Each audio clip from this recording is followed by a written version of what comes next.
လူတယောက်သူ့တငယ်ချင်းစီဖုံးဆက်ပြီးတငယ်ချင်းငါမေနေမကောင်းကွာငါမှလည်းပတ်စံမရှိဘူး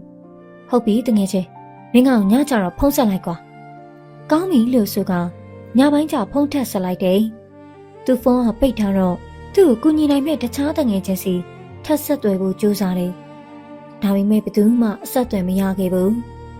သူလိုတဲ့အခါမှာအကူအညီမပေးနိုင်တဲ့တငယ်ချင်းတွေကိုသူမုန်းသွားပြီးညှိုးငယ်စွာဖြင့်အမေရှိတဲ့စီပြန်လာခဲ့တယ်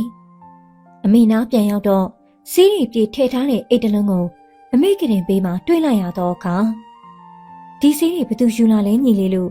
အနားမှာရှိနေတဲ့သူ့ညီအငယ်ကိုမေးလိုက်တော့အခုတငယ်ချင်းတယောက်ဆရာဝန်စေးစာယူပြီးဝယ်လာခဲ့တာအခုအကိုမလာသေးခင်ကပဲသူပြန်သွားခဲ့တယ်။ညီလေးပြောတဲ့စကားကြောင့်ဝမ်းသာသွားပြီးသူ့တငယ်ချင်းကိုတွေ့လို့တွေ့ညာအပြင်ဘက်ထွက်ရှာကြည့်လိုက်တယ်။အပြင်ဘက်ရှောင်းလန်းတနေရာမှာထွေသွားတယ်။တငယ်ချင်းမင်းဘဲရောက်နေရလဲကွာ။ငါဖုန်းလေးအကြာကြီးဆက်နေခဲ့တာ။မင်းရလဲကွာမင်းဖုန်းဆက်တာငါဘဲသိတော့မှလေ။ငါဖုန်းကရောင်းလိုက်ပြီကွာ။အဲ့ဒီပတ်စံနဲ့မင်းမိအတွက်စီးတွေဝယ်လာပေးတာ။စစ်မှန်တဲ့တငယ်ချင်းဆိုတာညီကိုရင်းနေလို့စီးလုံးကြတယ်။မွေးလာတဲ့ဝမ်းသာမတူကြတာ။